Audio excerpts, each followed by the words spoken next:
الحمد لله وحده والصلاة والسلام على من لا نبي بعده أما بعد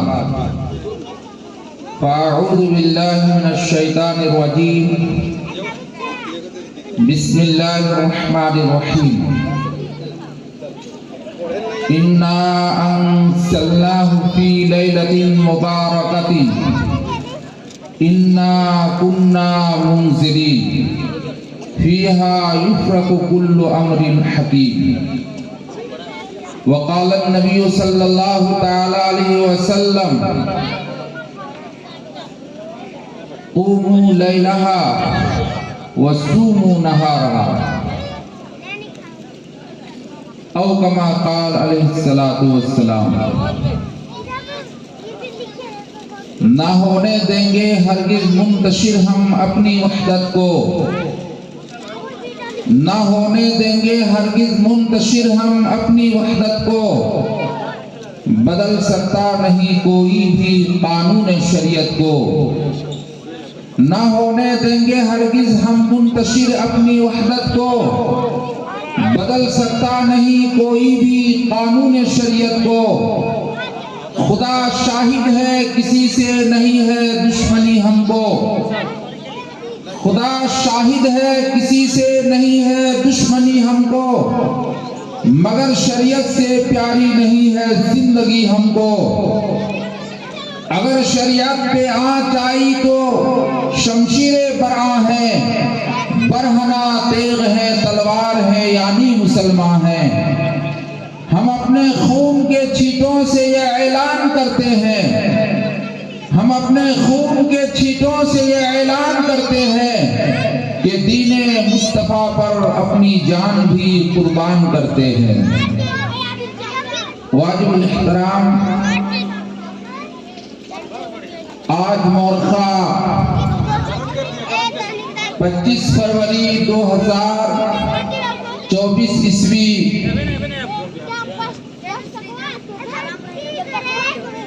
شعبان المعظم کی 15ویں شب 1445 ہجری بروز اتوار سرزمین چوٹیا انصاری ٹولہ میں بچوں کا عظیم الشان پروگرام جس میں آپ حضرات نے شرکت کی، اللہ تعالیٰ آپ حضرات کی اس آمد کو تشریف آوری کو قبول فرمائے۔ یقیناً آپ حضرات نے آج کے اس طلبہ اور طالبات کے اس پروگرام میں شریک ہو کر بہت کچھ حاصل کر لیا۔ یقین جانیے طلبہ اور طالبات کے اس پروگرام کو سن کر دل باغ باغ ہو گیا۔ ضلع جامتا میں یہ پروگرام جو آپ کے اس بستی چوٹیا کے مکتب کے بچوں کا پروگرام تھا، کسی اور جگہ اتنا شاندار پروگرام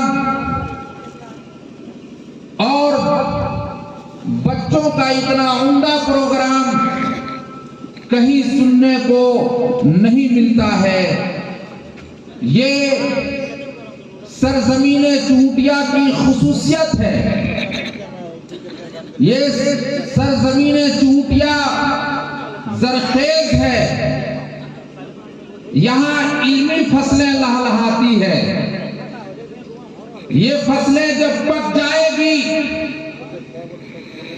تو جس طرح آپ دیکھ رہے ہیں استاد الشورا قاری جمشید جوہر صاحب نے پوری دنیا میں ضلع جامتارا صوبہ جھارکھنڈ کے نام کو روشن کیا ہے، ایسے افراد آپ کے اس بستی سے پیدا ہوں گے جن کی فہرست لمبی ہوگی،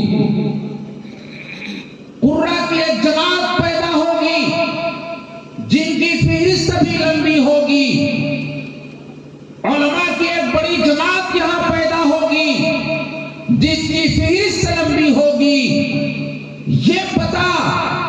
ان لہلہاتی ہوئی فصلوں سے چلتا ہے۔ بچوں کا پروگرام آپ نے سنا، یقیناً بچوں کے اس پروگرام میں ان کی خافدہ صلاحیت کو اجاگر کرنے میں جو محنت رہی ہے ان کے استاذ محترم حضرت مولانا محفوظ الرحمان کی محنت رہی ہے کہ جس نے ان بچوں کو ہیرا بنایا۔ ہم بھی کہتے تھے اپنے کو کہ میرا بھی شمار پتھروں میں ہوتا تھا، استاد کی محنت نے تراش کر ہیرا بنا دیا۔ ان بچوں کی محنت میں استاد کی بہت کوشش رہی، جن کی وجہ سے آپ نے دیکھا کہ یہ چھوٹی چھوٹی بچیاں جن کو بولنے نہیں آتی اس عمر تک، مگر بے باک انداز میں یہ تقریر کرتی ہوئی نظر آ رہی تھی اور نعتیہ کلام گنگناتی ہوئی نظر آ رہی تھی، کوئی مکالمے کو پیش کرتی ہوئی نظر آ رہی تھی اور کوئی دعائے مسنون کو پڑھتی ہوئی نظر آ رہی تھی، کوئی قرآن کریم کی سورتوں کو تلاوت کرتی ہوئی نظر آ رہی تھی۔ اور یہ بچیاں بھرپور صلاحیت کی مالک ہم لوگوں کو سمجھ میں آتی تھی۔ یہ محنت استاد کی رہی ہے اور گارجین کی طرف سے یہ محنت رہی کہ گارجین نے دھیان دیا اور بچوں کو صحیح ٹائم پر، وقت پر اس مکتب میں بھیجا، جن کی وجہ سے آج یہ بچیاں کامیاب نظر آ رہی ہے۔ میرے دوستو، یقین جانیے دنیا میں لاکھ ارتداد کی ہوا چلے گی، لاکھ فتنے پیدا ہوں گے، برپا ہوں گے، مگر میں یقین کے ساتھ کہہ سکتا ہوں کہ اگر یہی محنت جاری اور ساری رہی اور گارجین کی طرف سے یہ مکمل طور پر کوشش رہی کہ ہمارے بچے اور بچیاں ٹھیک وقت پر مکتب پہنچیں اور دین کی پڑھائی کو پوری کریں، تو انشاءاللہ ارتداد کی ہوا چلے تو چلے، مگر تمہاری بچیاں کبھی مرتدہ نہیں ہوں، کبھی یہ تمہارے بچے مرتد نہیں ہوں، یہ فتنوں کے شکار تمہاری بچیاں نہیں ہوں گی، کبھی بھی ایمان کا سودا یہ بچیاں نہیں کر سکتی ہیں اگر یہ دینی تعلیم سے آراستہ پیراستہ رہی اور یہ محنت جاری اور ساری رہی۔ آپ حضرات سے میں گزارش کروں گا کہ اور تھوڑا سا دھیان دیں اور آپ ہفتے میں کم از کم ایک بار ضرور مکتب میں آ کر کے امام صاحب سے ملاقات کریں اور اپنے بچوں کے بارے میں پوچھیں کہ میری بچی ٹھیک ٹائم پر وقت پر آ رہی ہے یا نہیں، ان کی حاضری یہاں ٹھیک بن رہی ہے یا نہیں، ہمارے بچے کی حاضری یہاں ہو رہی ہے یا نہیں۔ اگر یہ دھیان آپ لوگوں نے دیا اور یہ کوشش آپ لوگوں کی طرف سے رہی تو انشاءاللہ یہ آپ کی اولاد دینی تعلیم سے آراستہ پیراستہ رہے گی۔ پھر آپ اپنی نسلوں سے نگاہوں سے دیکھیں گے کہ ہماری اولاد ہماری ہی زندگی میں ہماری نظروں کے سامنے سنور رہی ہے، بن رہی ہے، بااخلاق ہو رہی ہے اور دینی تعلیم سے آراستہ پیراستہ ہو رہی ہے۔ اس وقت آپ کا دل خوشی سے باغ باغ ہوگا کہ میری اولاد 5 وقتہ نماز کا اہتمام کرنے لگی، میری اولاد حلال اور حرام پر گفتگو کرنے لگی، میری اولاد کو بات کرنے کی تمیز آ گئی، میری اولاد پڑوسیوں کے حقوق کے بارے میں سوچنے لگی، میری اولاد صبح سویرے اٹھ کر قرآن کی تلاوت کرنے لگی، میری اولاد شریر قسم کے بچوں کی صحبت سے پرہیز کرنے لگی۔ تمہارا دل باغ باغ ہوگا کہ اب میری اولاد دیندار ہو گئی، اب میری اولاد 5 وقتہ نماز کو ادا کرنے والی ہو گئی، اب میری اولاد دین پر یہ استقامت پذیر ہو گئی، اب میری اولاد قرآن کی تلاوت کرنے کے عادی ہو گئی۔ میرے دوستو، محنت استاد کی رہے گی، تھوڑی سی ذمہ داری آپ کی یہ ہوگی کہ آپ بھی جائزہ وقتاً فوقتاً لیتے رہے۔ آئیے یہ مکاتب دینیا، ابھی چونکہ شب برات کے تعلق سے گفتگو کرنی ہے، قاری جمشید جوہر کا حکم ہے کہ تھوڑی سی روشنی ادھر بھی ڈالیں، ادھر بھی بات کرنی ہے، اور آپ حضرات رات کے 12 بج چکا ہے، اب تک آپ حضرات یہاں جمے ہوئے ہیں، یقیناً یہ بھی عبادت میں لکھا جائے گا۔ آج کی رات میں کہ عبادت کرنا جاگ کر، اس میں عبادت کا کوئی خاص طریقہ نہیں، یہ نفل نماز کے ذریعے بھی، تلاوت قرآن کے ذریعے بھی، ذکر و تسبیح کے ذریعے بھی، اور صلاۃ التسبیح کے یہ صلاۃ الحاجت صلاۃ التسبیح کے ذریعے بھی، اور دیگر دین کے کاموں کو انجام دیتے ہوئے بھی اس رات کو آپ گزاریں گے تو عبادت میں ان کا شمار ہوگا۔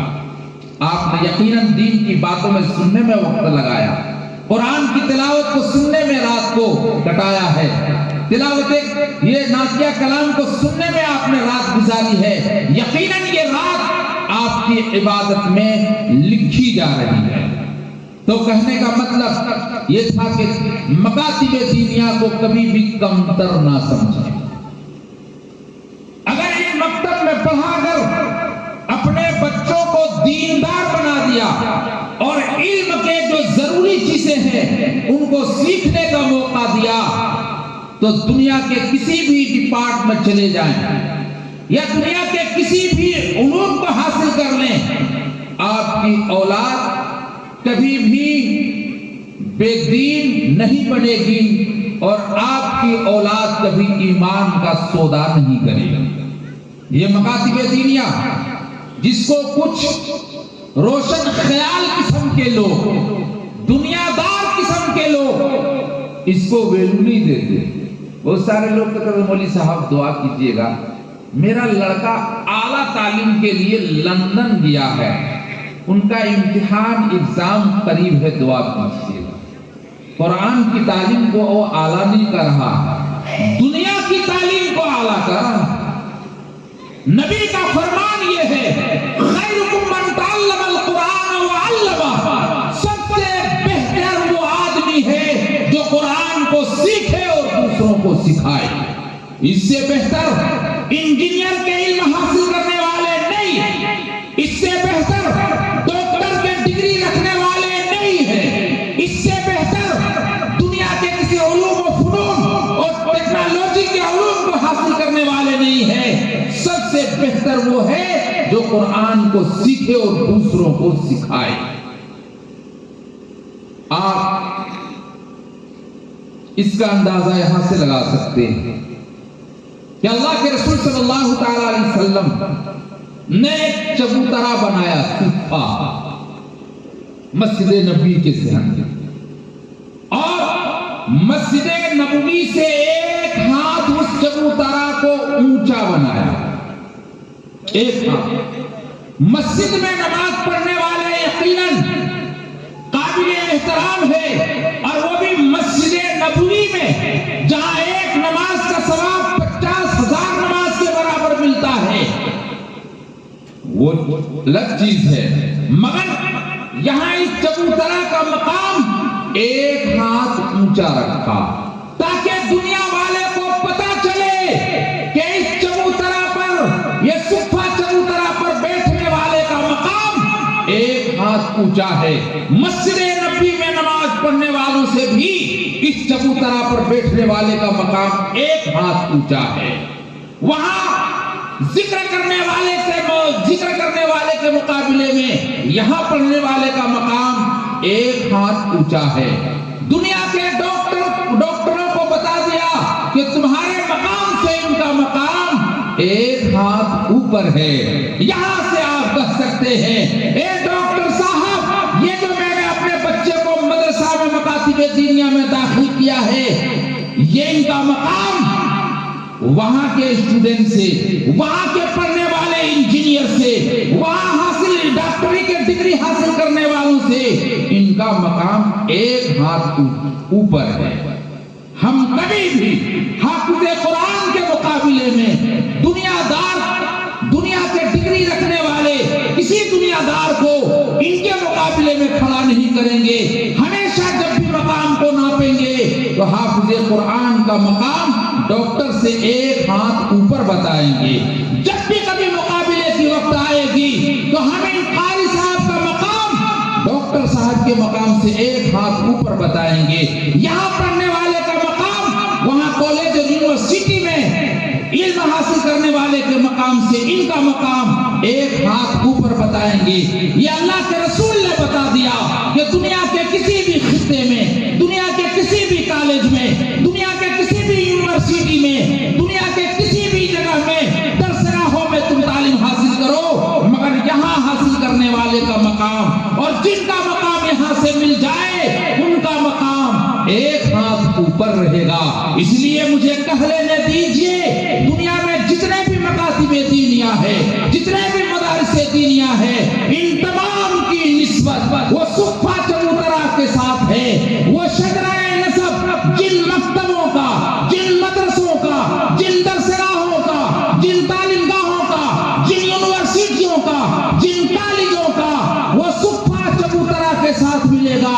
ان کا شجرۂ نسب اگر وہاں ملے گا قابل احترام ہے وہ درسگاہ ہے. اگر شجرۂ نسب صفہ چبوترا سے نہیں ملتا ہے تو وہ درسگاہ ہے, زہر قاتل ہے, وہ قتل گاہ ہے. ہم اسے نہیں کہہ سکتے کہ یہ تعلیم گاہ ہے, اس کو ہم تعلیم گاہ نہیں کہہ سکتے. وہ قتل گاہ ہے, وہ زہر قاتل ہے جن کی نسبت صفہ چبوترا کے ساتھ نہ ملتی ہو.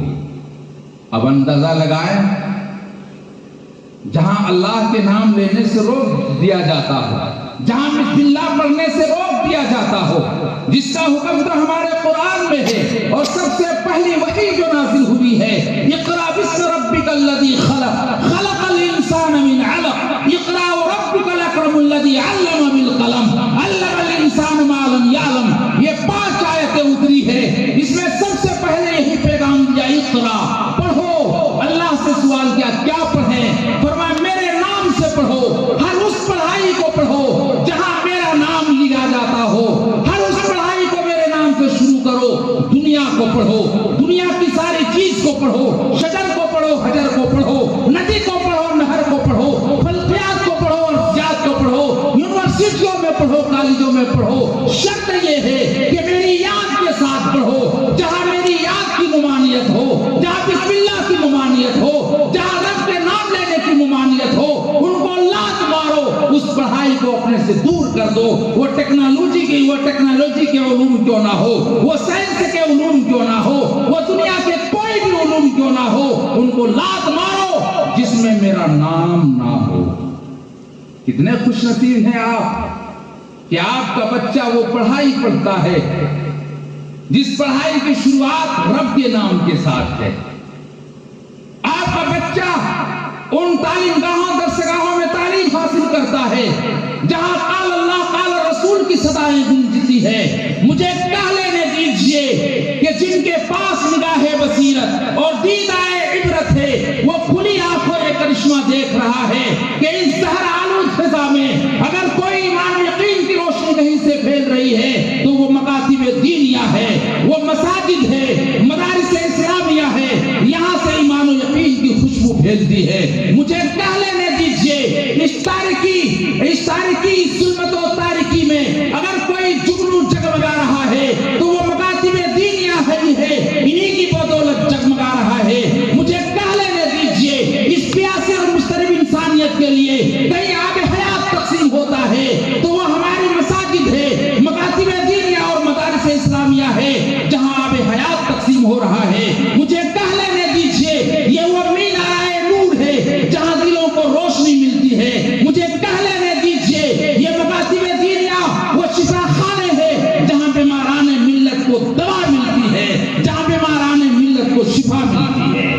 یہی وہ مکاتب دینیہ ہے. انہی مکتبوں سے پڑھ کر امام ابو حنیفہ فقیہ بن گئے. انہی مکتبوں سے پڑھ کر امام احمد بن حنبل نکلے تھے. انہی مکتبوں سے پڑھ کر امام بخاری نکلے تھے. انہی مکتبوں سے پڑھ کر امام مسلم نکلے تھے. انہی مکتبوں کو پڑھ کر امام مالک نکلے تھے. انہی مکتبوں سے پڑھ کر امام شافعی نکلے تھے. انہی مکتبوں سے پڑھ کر وہ وقت کے امام بنے, فقیہ بنے, محدث بنے, مفکر بنے. انہی مکتبوں سے پڑھ کر کے آج جن مکتبوں سے ہم اپنی اولاد کو جوڑ رہے ہیں اور جوڑنے کی ضرورت ہے, خدا کی قسم جب تک تمہاری نسبت ان مکاتب دینیہ سے جڑا رہے گا اور جب تک تم اس مکاتب دینیہ سے جڑے رہو گے, تمہارا کنیکشن مساجد سے, مدارس سے, مکاتب دینیہ سے جڑا رہے گا, دنیا کی کوئی طاقت نہیں آ سکتی, کوئی طاقت تم کو مرتد نہیں کر سکتی ہے, نہ تم کو نہ تمہاری اولاد کو. مجھے کہہ لینے دیجئے, اسی کے بارے میں حضرت مولانا علی میاں ندوی رحمت اللہ علیہ نے فرمایا تھا, یہ مکاتب دینیہ مدارس اسلامیہ سب سے بڑی کارگاہ ہے جو مرد یہ آدم گری اور مردم سازی کا کام ہوتا ہے, جہاں قلب و نگاہ پھلتے ہیں. یہ بجلی پاور اور ہاؤس ہے جہاں بجلی انسانوں کے آبادی کے لیے بجلیاں تقسیم ہوتی ہے, پوری کائنات انسانیت کے لیے یہاں سے بجلیاں تقسیم ہوتی ہے. تو ہم وہاں سے جڑے, خود بھی جڑے اور اپنی اولاد کو بھی جوڑے. ہم کو ضرورت اس بات کی ہے کہ موجودہ نسل کے لیے بھی ہم وہاں سے کنیکشن جوڑیں اور آئندہ نسلوں کے لیے راستے ہموار کریں کہ ان کا بھی کنیکشن جڑا رہے. اس کی ضرورت ہے چونکہ انہی مکاتب دینیہ میں وہ افراد پیدا ہوتے ہیں جو اسلام پہ انگلی اٹھانے والے کو دندانہ شکن جواب دیتے ہیں. یہاں نونہارانہ قوم کو ایسی تربیت کی جاتی ہے جو یقین محکم اور عمل فہم کے عملی نمونہ ہوتے ہیں. یہاں سے افراد دین کے سپاہی پیدا ہوتے ہیں. میرے دوستو, ضرورت ہے کہ ہم ان مکتبوں میں اپنے بچوں کو بھیجتے رہیں. اب آئیے, آج کی رات جو ہے فضیلت کی رات ہے, اس میں دو گروہ ایسے ہیں. ایک گروہ نے شب برات کی فضیلت کا انکار کر دیا. وہ کہتے ہیں اس میں کچھ بھی نہیں ہے, اس میں کچھ بھی نہیں ہے. اور ایک گروہ, ایک جماعت ایسی ہے جس نے شب برات کے نام پر اور فضیلت کے نام پر بدعت و خرافات کو ایجاد کیا. مسجدیں اس نے سجانی شروع کر دی اور تمہیں اور ٹمٹمیں لگانے لگے, قبروں میں چراغاں کرنے لگے, اگربتیاں جلانے لگے, جبکہ اللہ کے رسول کا فرمان یہ ہے کہ قبرستان میں آگ کو مت لے جاؤ. ایک مرتبہ کا واقعہ ہے کہ اللہ کے رسول صلی اللہ علیہ وسلم ایک جنازے میں تشریف لے جا رہے ہیں اور ایک عورت انگیٹھی میں آگ لے جا رہی ہے. اللہ کے رسول نے مڑ کر دیکھا تو اللہ کے رسول نے فرمایا, زمانہ جاہلیت کو تم نے اب تک نہیں چھوڑا, یہ آگ کہاں لے کر چلی انگیٹھی میں بھر کر. وہ عورت بھاگی وہاں سے. معلوم ہوا یہ ہوا کہ قبرستان میں آگ لے جانے کی ضرورت نہیں ہے, اس کی ممانعت. وہ سارے لوگ 40 دن تک مردے کو دفن کرنے کے بعد اگربتی سلگا رہے. کیوں بھائی, کیوں سلگا رہے؟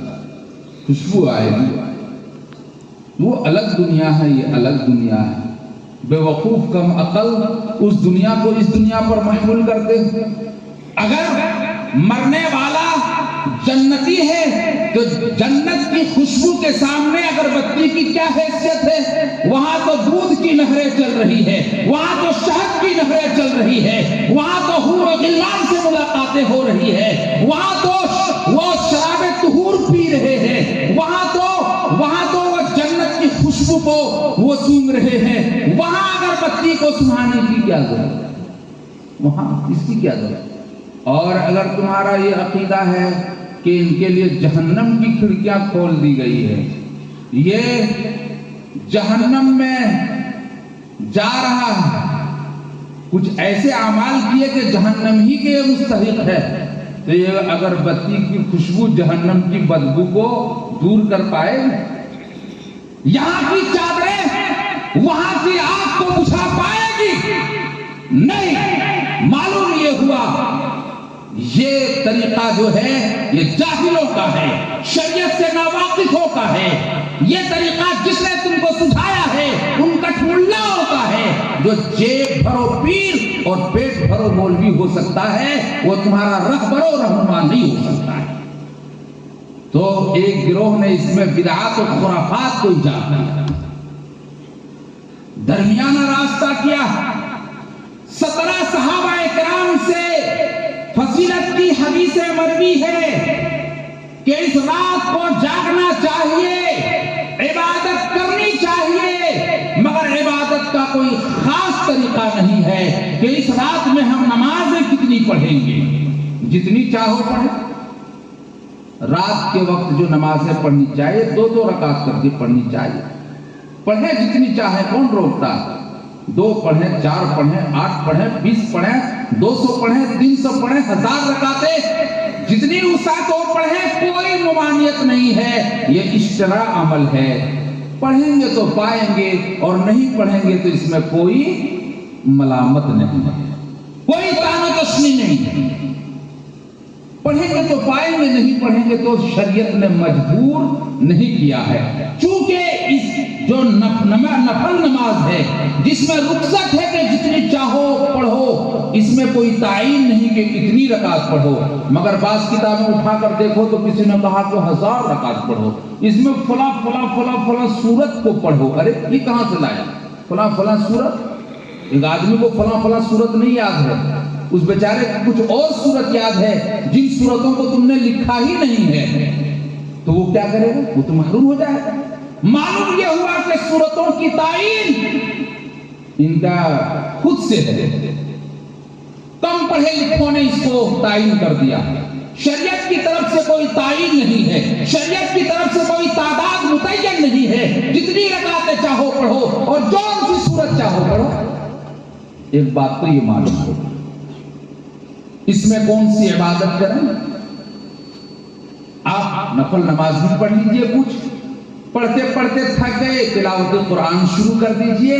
تلاوت قرآن کرتے کرتے کرتے تھک گئے, درود شریف شروع کر دیجئے. اس کو بھی پڑھتے پڑھتے تھک گئے, ذکر و تسبیح شروع کر دیجئے. اس کو بھی تھک گئے تو کوئی مسئلہ و مسائل کی کتابیں پڑھنے شروع کر دیجئے. تو یہ سب کام کیجئے, آپ عبادت میں لکھا جائے گا. تو عبادت کا کوئی خاص طریقہ متعین نہیں ہے. جن لوگوں نے متعین کیا اپنے گھر سے کیا, شریعت کی طرف سے کوئی متعین نہیں.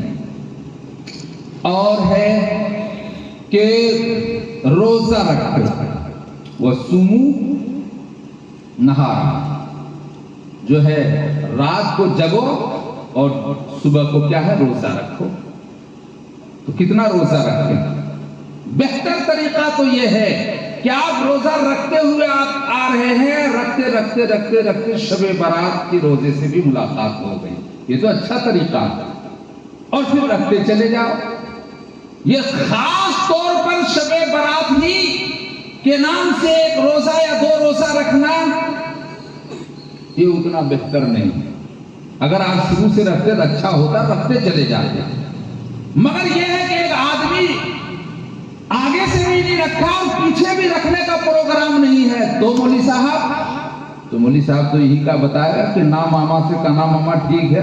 ارے میاں جب پہلے سے رکھ ہی نہیں رہے ہو, بعد میں کوئی پروگرام ہی نہیں ہے, تو آخر اس فضیلت کی اس روزے کو کیوں چھوڑو گے؟ رکھ لو, کچھ تو مل جائے گا.